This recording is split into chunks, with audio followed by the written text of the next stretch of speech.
Moving reaction to the news that Senator John McCain is ending medical treatment for brain cancer. His wife of nearly 40 years, Cindy, tweeted moments ago, "I love my husband with all of my heart. God bless everyone who has cared for my husband along this journey." Senate Majority Leader and fellow Republican Mitch McConnell said on Twitter, "We are so fortunate to call him our friend and our colleague," saying the whole McCain family is in his prayers.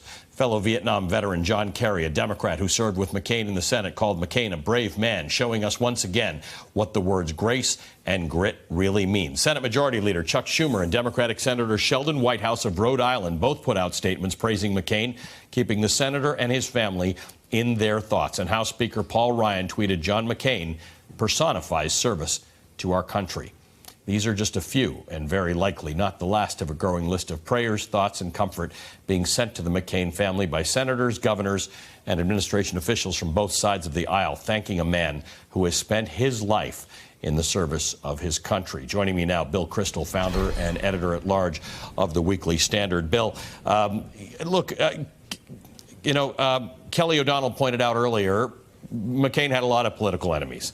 He has not always been a hero to everybody, and there are a lot of people who say, yeah, sometimes he did see which way the wind was blowing or do things that were politically expedient. But taken as a whole, this man has been a man who exemplifies service to one's country in all of the traditional ways one thinks of service to their country. Yeah, no, absolutely. I've been a political ally of his, so but it's really beyond politics today. We knew this was coming, obviously, for the last year, but it's still a blow when you hear the statement and think about its implications. And I was thinking about it then, watching the show, and talking about Donald Trump and the National Enquirer and Michael Cohen, and I thought, in a way, it's a shame to have to then pivot from that to discuss really a man of character and courage and honor and someone I admire so much. But in a way, maybe it's not so bad to have the contrast. You look at the rest of the news and you think, well, what is this? What are our public officials come to? Are there any standards of dignity anymore, and of honor? And then you look at this man. And then you look at this man. So maybe it's a good contrast, actually. Yeah, I agree. And when you say the implications, there are many who say, well, what are the implications? He's of advanced age. He's given a lot of service to his country. But the implications are, as you said, he has stood there as an example for Americans to look at, and in particular for Republicans to look at, to say, look, he has chosen in some cases to walk his own path against the will of other members of his party, and in this case, in many cases, against the will of this president. And the example stands, and it's funny, Kelly was talking about the occasional compromises John McCain. He himself then denounced himself or acknowledged the mistakes he had made, the compromises he had made under pressure that he felt he shouldn't have. They're very minor, I would say, God knows, in the general scheme of things among politicians and among the people, actually. He's lived an honorable and impressive and admirable life.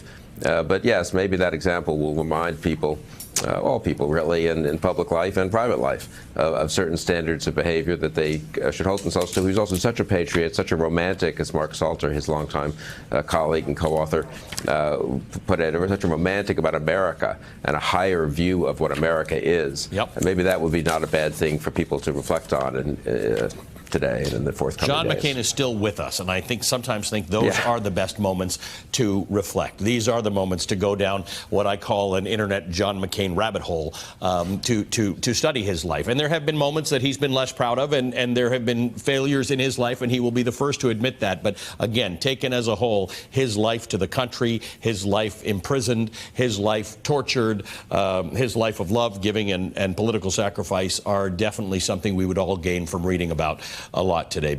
Hey, MSNBC fans, thanks for checking out our YouTube channel. Subscribe by clicking on that button down there and click on any of the videos here to watch the latest interviews and highlights. You can get more MSNBC for free every day with our newsletters. Just visit msnbc.com/newsletters to sign up now.